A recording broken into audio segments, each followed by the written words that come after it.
I have a whole list. I'm just leaving. I'm gonna see Cody in a few days. I'll save all of them.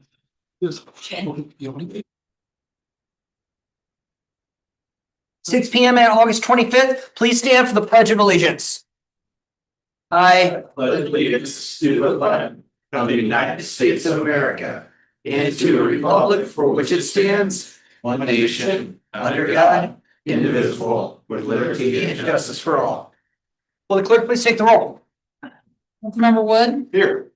Councilmember Richardson, Present. Councilmember Arias. Here. Councilmember Kangizer, Here. Councilmember Hess. Here. Councilmember Johnstone. Here. Member Kaminsky. Here. Here. Can we move on to agenda approval? Councilmember Arias. I'd like to make a motion to amend the agenda for the mayoral proclamation for Scouts Day. Is there a second for the amended agenda? Councilmember Hess. Second. Is there any discussion? All those in favor of the amended agenda, say aye. Aye. Excuse me, the amendment. All those opposed, say no. We have an amended agenda. Let's vote on the amended agenda now. Is there a motion to approve the agenda as amended? I move to approve the agenda as amended. Second that. By Councilor Arias. All right, all those in favor, say aye. Aye. Any opposed, say nay. Motion carries. All right, moving on to special presentations. We now have a proclamation for the Scouts of Yelm. If you all want to come on in. Come on, guys. We'll go ahead and I'll read the proclamation and I'll hand over to the Scoutmaster here. All right, welcome. Come on in. Come on in. Yeah. Come on, guys. Come on, all the way in. Let's go. All right, City of Yelm Mayoral Proclamation, Yelm Scouts Day, August 22nd, 2026. Whereas the Yelm Scouts have proudly served our community for 100 years, fostering values of leadership, community service, and personal growth among youth. And whereas this first Scoutmaster, Jack Gerber Sr., laid the foundation for excellence, guiding the first Eagle Scout, his son Jack Gerber Jr., to this esteemed rank in 1932. And whereas since 1936, under the stewardship of dedicated community members, the Yelm Scouts had upheld the core principles of scouting, meeting every Tuesday and embarking on camping adventures every third weekend. Whereas the troop has contributed significantly to the community through varied service projects, including highway cleanups, support during Yelm Prairie Days, and assistance in the Nisqually tribe and local organizations.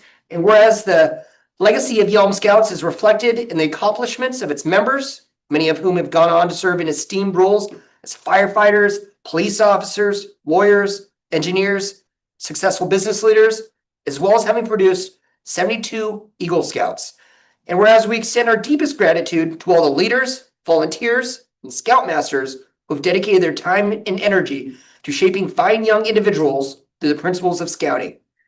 Now, therefore, be it resolved that I, Joe DePeno, Mayor of the City of Yelm, do hereby proclaim August 22nd, 2026 as Yelm Scout Day in the City of Yelm. Signed, City of Yelm, Washington, this 22nd day of August, 2026.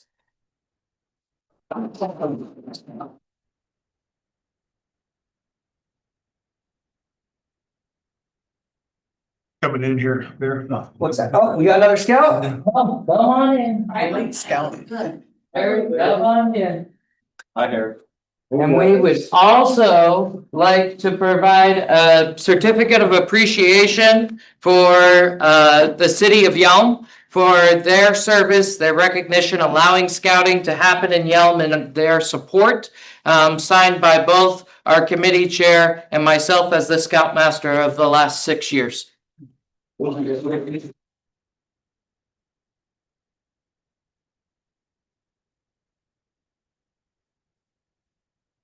I think there is another presentation real quick. If you want to come on up, please. Yes, we do have one more presentation.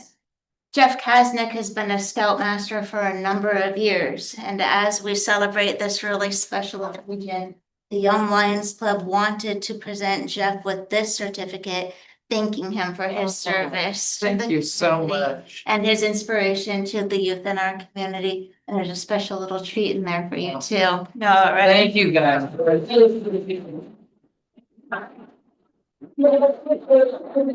Yes. Come on, guys. Everybody. Pictures. Do I have to stand up? Yeah. Let's take it out. Are we gonna squeeze it in?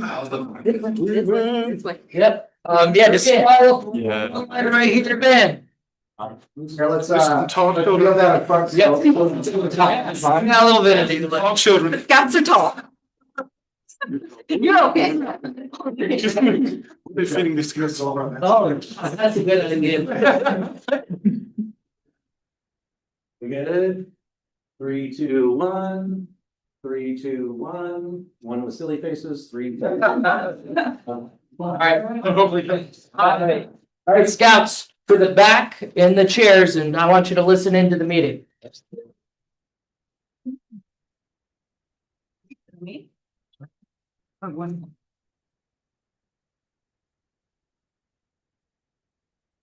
Alrighty. Moving right along, we have a public comment now. If there's anyone who wishes to address the council, please fill out a blue form, or if you want, just come on up. We'll make sure we record your name. Is there anyone from the public who wishes to testify? Is there anyone online? Don't have any hands raised. All right, we will move on to our consent agenda. We only have August 11th, 2026 regular meeting minutes. Is there a motion to approve the consent agenda? Councilor Kaminsky, Motion to approve the consent agenda. is there a second? Second. Second by Councilmember Johnstone. Any discussion? All those in favor say aye. Aye. Any opposed say nay. Motion carries. Moving on to new business. We have an appointment to the Yelm Tree Advisory Board. This would be to approve my appointment of former Councilmember Josh Crossman to the Tree Advisory Board. I think he's well qualified, especially with his business and working with wood. So is there a motion to approve Councilmember? Is there a motion to approve Joshua Crossman to the Tree Advisory Board? Councilor Richardson. Move to approve Mayor DePinto's appointment of Joshua Crossman to the Tree Advisory Board. Is there a second? Second. Second by Councilmember King Iser. Is there any discussion? All those in favor say aye. Aye. Any opposed say nay. Motion carries. Thank you. Congratulations.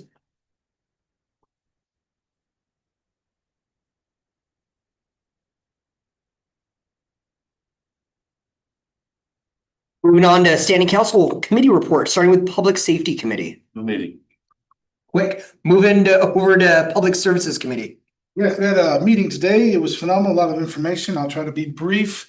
Again, if you have any questions, feel free to talk to Director Cole personally. I'm sure he can fill you in. But here we got number one, we had a Fuller footpath update. Basically, they closed with a low bidder ACI in the amount of was it $2,231,231. Crazy number. So 2,231,231. That's real. For construction. Also, they have a $430,000 for management, because we know that when you have things like that, you need to have management to make sure somebody gets their job done. And then also, those were the same individuals, ACI, that did the loop contract, and that there was $30,000 difference from the next bidder. And I need to remind you as well that there was $1 million in grant just for that construction. So that is always on your mind when you think about how much money is being spent. Also, they talked about food truck spots. They were questioning how many maybe, but again, they're not, there's numbers thrown out like 5 maybe behind City Hall. Again, they're talking about power, access, availability, and that will be a topic to be updated because they're unsure for now. Also, there was an update from Liz with the Veterans Memorial Park. The construction will be starting on August 31st, 2026. So they'll be starting construction on the Veterans Memorial Park. And then also, WashDOT final approval should be coming by next week as well. The next thing we talked about was the EV charger, which will be coming in study session next week. So council be ready for that study session. Also, we talked about water, sewer, and storm. When we have the water bill, we think the water bill is horrendous. And so we got to remember that there are 3 components to the water bill, which is water, sewer, and storm. September study session for reiteration on all those separate ordinances that we will have to adopt for the new rates.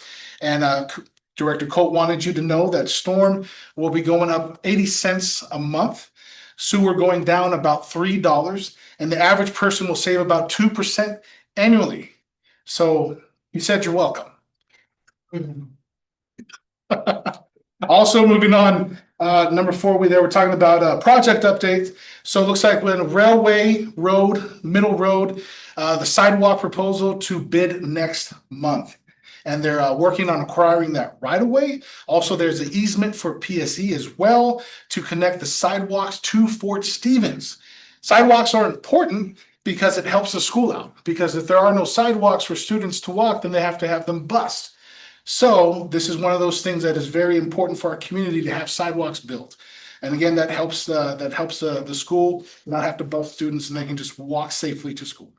Also, there's a water main on Creek Street replacement. They're going all the way to 12-inch pipe. There's a sidewalk coming as well at Creek Street. And also that's going to have a brand spanking new road. I did ask them if I could say brand spanking new, and they said yes. And if you didn't notice, WashDOT, I was perplexed when I drove Sunday morning in front of the local on the road, and I didn't have to bob and weave on the slaloms to protect the wheels on my vehicle. So WashDOT finally fixed the potholes in front of the local on 507. We might have a chance in this state when WashDOT fixes roads. It's amazing. Roundabout at 507 Bald Hills and Morris, city submitted 60% plans for approval from WashDOT. Again, WashDOT took 8 months to approve our right of way, just so you know. That way blame doesn't go on people with empty promises. A lot of what the city has to do is waiting on confirmation and waiting for WashDOT to basically say, hey, you're good. Thanks. 8 months later. Anyways, moving on. Groton Road, working on right of way. Everything the city can help with is moving along. Also for Cochran Park, there's a Department of Ecology has more requirements. So things are slowing up on productivity because we all need to know that we have to follow Department of Ecology and follow their rules in order to get things done. Okay, communications director was a communications director, so that's Lynn. Fall events coming up, 2 events on Saturday, Dinosaur Day and Evergreen Fest, September 2nd, cookie decoration, September 9th, EV charger for PSE ribbon cutting, 11 a.m. if you would like to attend. That same day, Stars and Stripes Revolutionary Road at 6 p.m. September 10th, community conversations. September 14th, they're having the world's greatest breakup letter. This is a reading of the Declaration of Independence at the community center. September 16th is Books and Bling. And there is a little bit more that I think that Councilmember Hess might talk about involving storm water or something, but he'll catch up on that situation because he knows the content better than I do. That's it. Councilor Wood, do you have a question, comment? A couple of questions. Yeah. $2,231,231. And there's 400 some thousand dollars for project management. Is that 400 plus thousand come out of that $2,231,231? That additional? Separate, additional. Okay, and the funding for that, is that grant money as well, or? It's a mix of local and grant. Okay. Secondly, you mentioned something about a right of way, the right of way.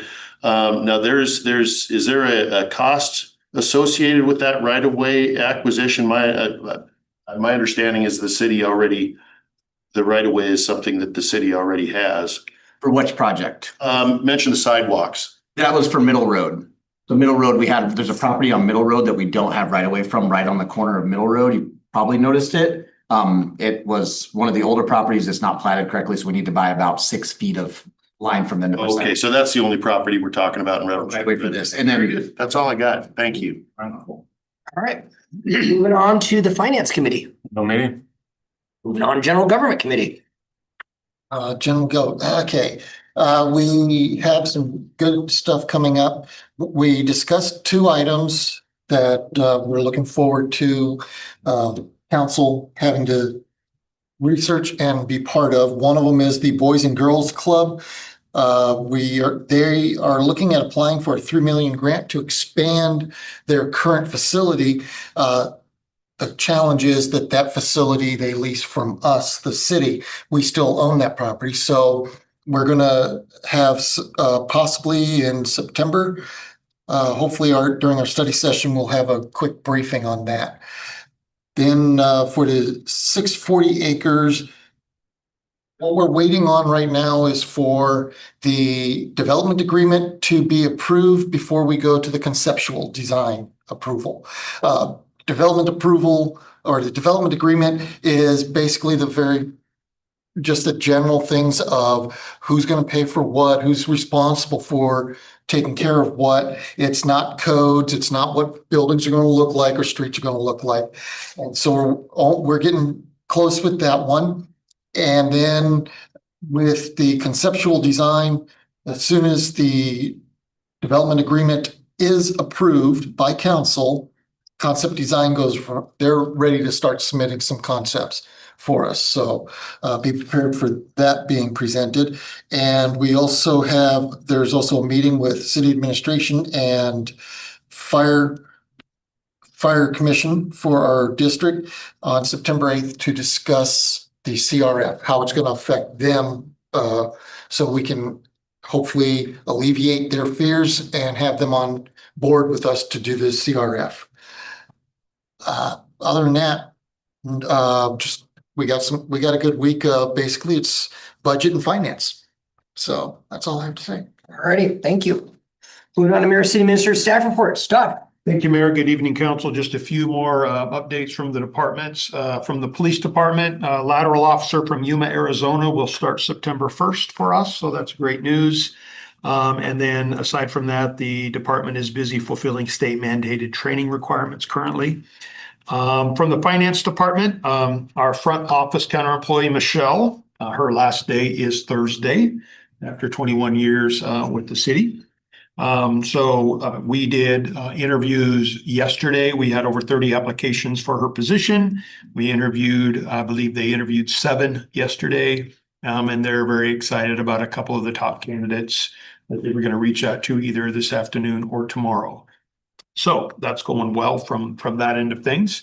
HR, we talked about that. IT, we're transitioning our bias to the cloud. That really has no impact for council, but for staff, it's very nerve-wracking. That'll take place over the weekend. So we're, hoping it goes really smooth for us. So that'll be happening from there. And then from the clerk's office, executive department, our own clerk, City Kathy Linnemeyer, has been accepted into the prestigious Northwest Women's Leadership Academy for 26 and 27. There's only 30 spots each year that are given out for this position. The applicants are immensely qualified, making the acceptance process extremely competitive. Kathy will take part in academy sessions over the next year in areas throughout the state. So great job representing the city of Yelm, and congratulations. So yeah, that's it.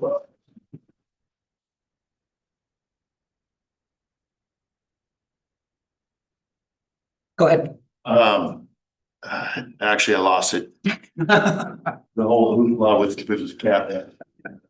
All right. Councilman Kaminsky. Todd, has Michelle's little get together been done already? Last week, yep. Oh, okay, thank you. All right. Any other questions for Todd? All right. Moving on to my report.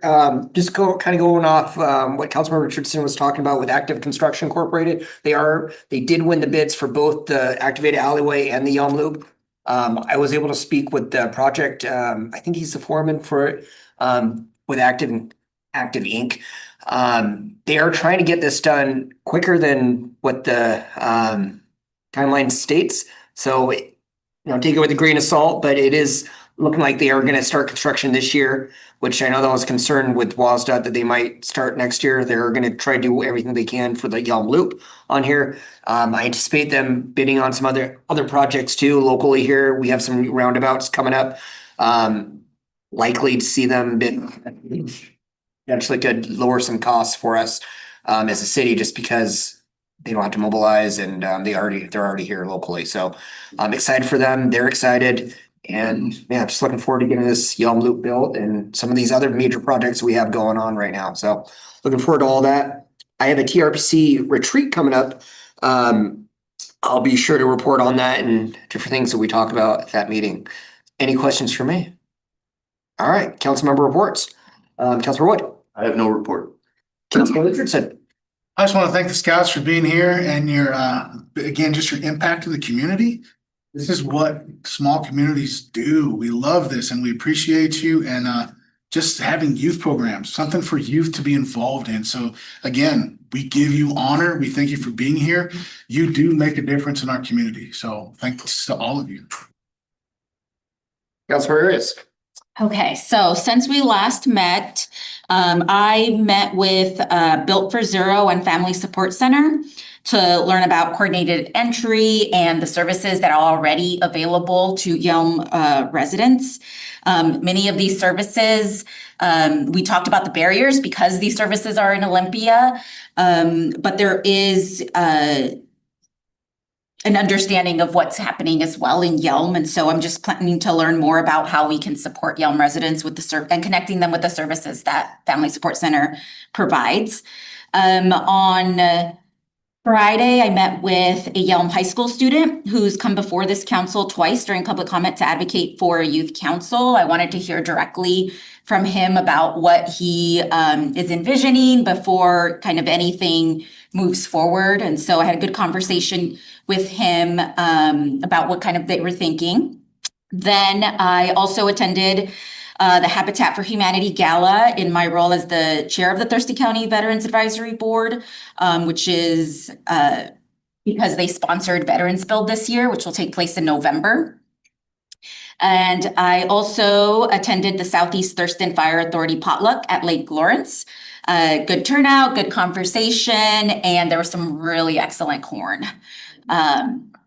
And also on Thursday, I helped serve hot meals at Yelm Prairie Christian Center. They serve well over 100 meals on the Thursday night right here in our city. So I'd encourage anyone listening to spend an evening there. It will tell you something about Yelm that, you know, staff reports can't tell you.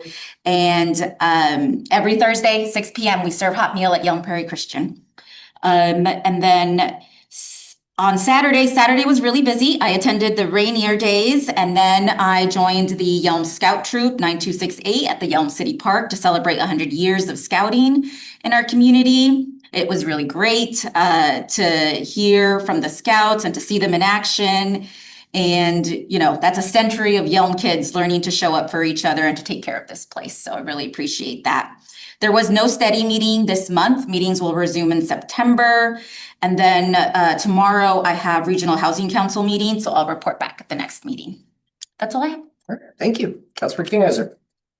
Thank you. I signed up, I think I might have mentioned it before, but I had signed up for the Scale Up Tourism Marketing class through the Thurston EDC, paid for by the Washington State Department of Commerce.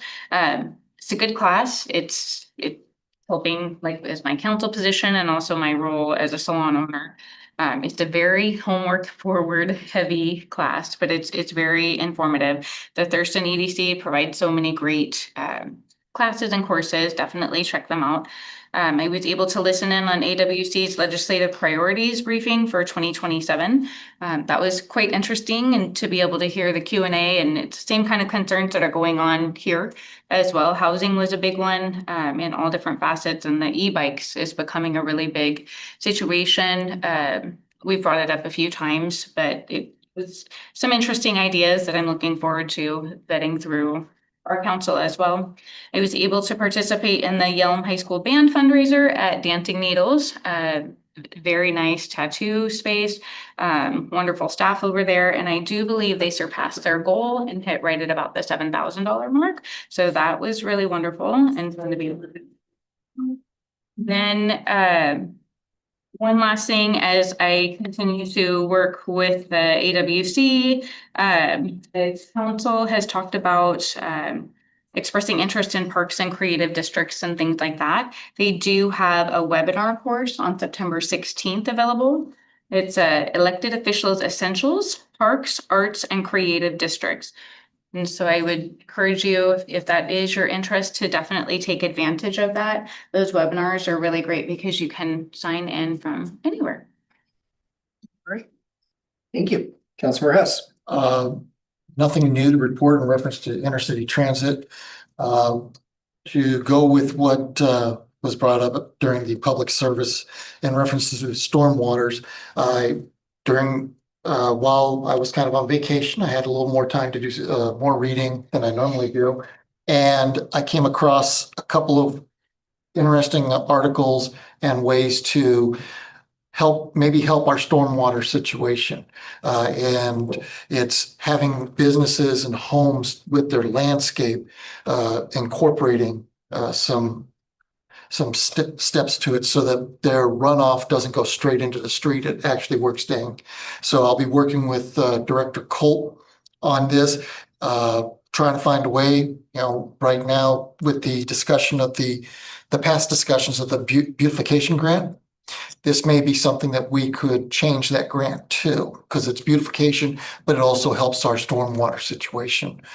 Then with my travels, going from Moab and back, enjoyed going through some small towns. I will say that we are still a small town. We are not large. Even with the Midwest, we are still considered small. Any smaller, we might as well just be a farm community that gets together. But it was really nice to see what they did, how their towns looked, and some of them had historical areas. And so it was kind of nice to get that vision, hopefully bring some ideas in. And then reference to the Boy Scouts, congratulations. I will say that I did my tour in scouting when I was younger, and it was a great thing. You can almost tell a scout as an adult because they're one who understands community, how to help the community, how to be there for the community, and they just have that a little bit more. Now, I'm not saying that they're the only ones. I'm saying that becomes part of their genome of how they act and what they do.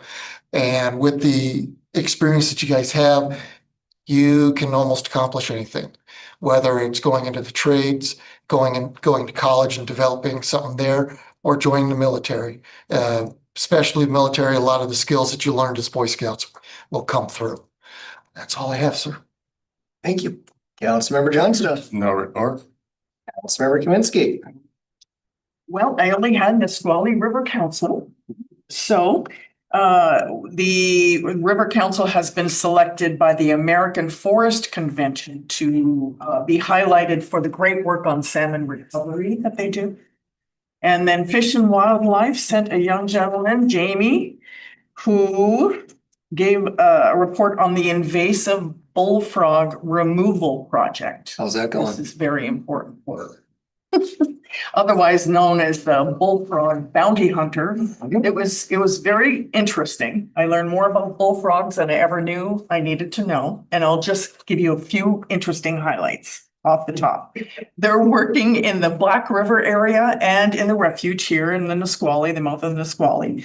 The bullfrog is a non-native species to this area. They are the largest frog in North America. They are literally, the body is 8 inches long, and then they have these long legs, 4 long legs dangling down. So when this guy was carrying them, man, they were huge, like puppies. I don't know what you would say. Exotic puppies. They were brought here as food in the late 1800s. I don't know by who. I missed that part. French do like. Yeah, the French. They have very few predators. Maybe the odd heron or so will take them out.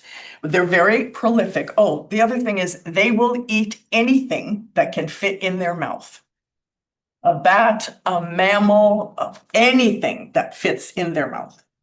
And let me see. Oh, they also eat other frogs.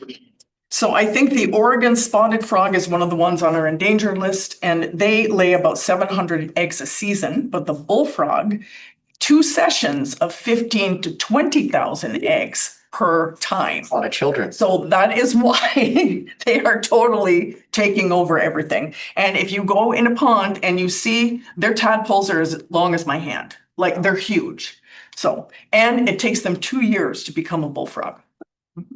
Very interesting. So a lot of other little fun facts and then a little interesting thing on mating behavior, but since the children are here, we can't talk about that. That's my report. Thank you for that interesting report. All right, moving on to executive session. There's none scheduled. Is there a motion to adjourn? Councilmember Kaminsky. Adjourn. Is there a second? Second. All those in favor say aye. Aye. Any opposed say nay. We are adjourned.